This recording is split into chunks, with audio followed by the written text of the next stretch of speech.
Hello, friends. This is Dave Hurwitz, executive editor at ClassicsToday.com, here with a review of a disc and a composer that I have not talked about in 2,700 plus videos, but should, because he really was a cool guy. It's Constant Lambert, and it's this disc on Hyperion containing the Rio Grande, the Aubade, héroïque, and Summer's Last Will and Testament, one of the great unknown English choral works of the 20th century. I mean, we're talking right up there with like Belshazzar's Feast and A Child of Our Time and Vaughan Williams, whatever, Dona Nobis Pacem, a Sea Symphony, you name it. It's a great work. Now, Constant Lambert, who lived from 1905 to 1951, you'll see he was only 46 when he died. He was a raging alcoholic, a wonderful conductor, an interesting author. His book, Music Ho! Is kind of interesting, not to be confused with Granger's Shepherd's Hey! That's different. That's the other hand. Anyway, and he was a marvelous ballet guy. He founded the Covent Garden Ballet, whatever it was called. I don't know. I don't care. And he did all kinds of things like that. He was a major force in English musical life. He despised the pastoral school of Vaughan Williams. He described his pastoral symphony as sort of like a cow looking over a barn gate or something like that. And about folk song, he said the problem with a folk song is in a classical setting and an orchestral setting is that the only thing you can do with a folk song is play it louder. So yes, his own style was quite internationalist, similar to William Walton. He was very interested in jazz, but also in earlier English music, not from a folksy point of view, but from a rhythmic point of view, like, isorhythmic motets and things like that. He was into that sort of stuff, thanks to the influence of Peter Warlock. Anyway, he didn't write, actually, a lot of music. He didn't have a lot of time. And in between, bouts of, drunken revelry, he was kind of, busy conducting and writing and doing all the other things he did. But there are four, I think, discs on Hyperion dedicated to Lambert. The reason I wanted to talk about this one, first of all, is because it's one of the best. There is no other recording of Summer's Last Will and Testament, which says something about how unusual and unique it is, and we'll get to that in a minute. But some of you have mentioned, one of you mentioned actually, that now that Hyperion is streaming, I should feature some Hyperion discs, and I don't mind doing that. I think I will talk about a few of them here and there. I don't want to reward them for having made a silly business decision at the beginning by not letting anybody stream anything. I mean, that was their choice.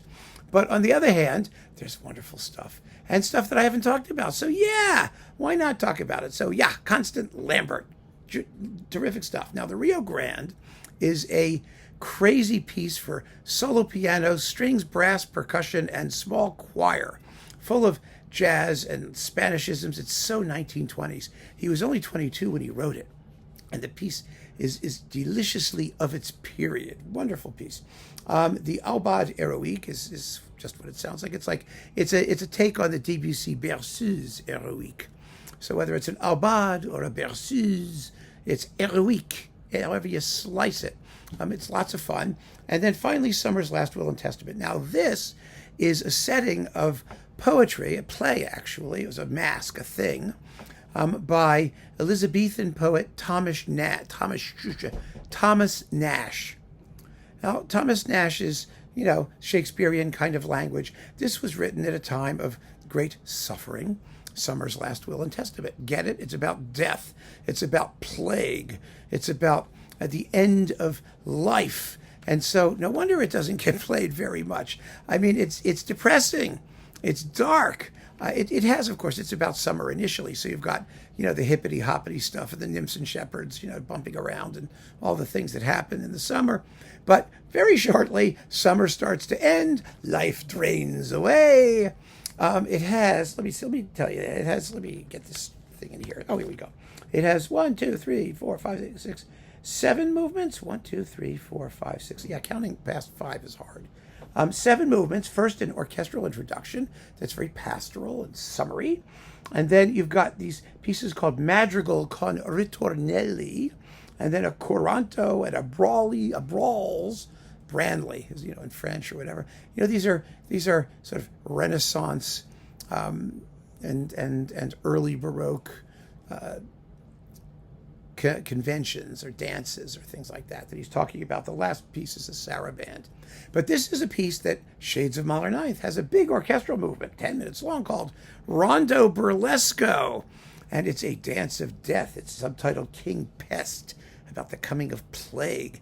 And then once summer ebbs away and the plague kills everybody, and all anyone can think of is death, there is a last movement, the saraband, which is very moving and very beautiful, quite haunting. But, it ends softly. I mean, it does everything that a piece of music shouldn't do to be popular, but it's really listenable and really beautiful and really deeply felt. And this performance is gorgeous. It features Jack Gibbons, piano. Well, he's not in this one, but that's in the Rio Grande. And Sally Burgess and William Schimmel, that's mezzo and baritone in the various works. And a couple of choruses in the English Northern Philharmonia, all conducted by David Lloyd-Jones. So you're not going to get Summer's Last Will and Testament anywhere else. And it's a perfect piece to sort of sit down and cuddle with. Not when you're feeling down or anything. It's not depressing in that sense.